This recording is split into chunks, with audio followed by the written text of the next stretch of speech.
A judge tonight sets a high bond for the sixth defendant in a brawl-turned-beatdown happened nearly 2 weeks ago in downtown Cincinnati. The 26-year-old woman is now jailed on a $300,000 bond, charged with aggravated riot and 2 counts of felonious assault.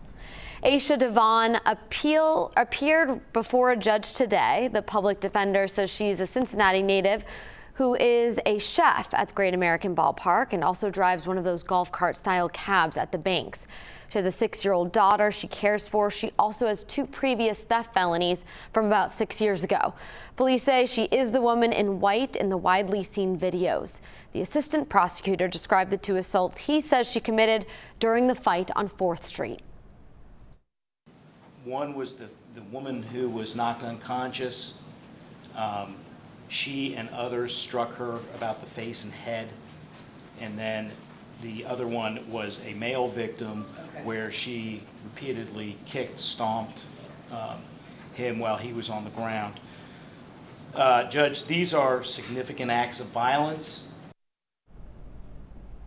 Now, even though so many people have seen so much video from this incident, our Local 12's David Winter is at the Hamilton County Justice Center now with why these cases are far from a slam dunk for prosecutors. David, good evening to you.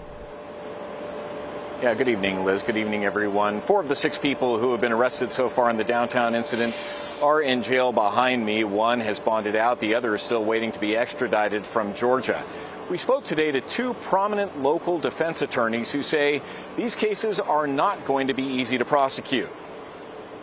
I see all kinds of problems for the prosecution. We spoke with defense attorney Stu Matthews. I think it's a much tougher case to prosecute than it is to defend. And defense attorney Jay Clark. Both agree these are tough cases to prosecute, especially with how Ohio changed its self-defense laws about 5 years ago. If the defendant puts on some evidence that he acted in self-defense, that shifts the burden of the prosecutor to disprove it beyond a reasonable doubt.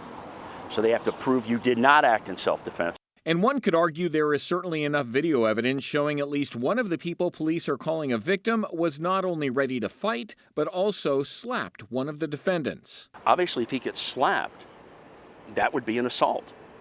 And you can defend yourself from that. Then the question becomes, was the amount of response reasonable? And that's where at least some of the defendants may find some difficulty. You have a right to defend yourself, but it stops at the point that the threat is no longer there. The attorneys say who started the altercation may also play a role finding culpability, and that could be problematic, even though the prosecution says it has video proof. They might have what they think shows the beginning. My understanding is it started in a bar with some inappropriate communication, and it went out into the street. That's where the problem may come in. There are at least 2 sides to every story, and usually a whole lot more. We don't know exactly how this thing started. Other factors come into play, like you can hear at least one of the Caucasian men yelling the N-word multiple times. There were 4 Caucasian men present, not just the one widely seen getting beaten. The attorneys say even the man who threw the punch that knocked out the woman known as Holly may have a defense. She was making steps towards him, about the same distance we are. I don't know what was said or what happened to provoke it, and that's what we don't know.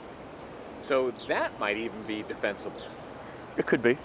It's impossible to predict what a jury might do. I would be surprised if there's maybe 1 or 2 convictions. That would be a lot, I would think. And first, the prosecution is going to need grand jury indictments. We're going to hear if those are handed down tomorrow. Reporting live from the Hamilton County Jail, David Winter, back to you in the studio.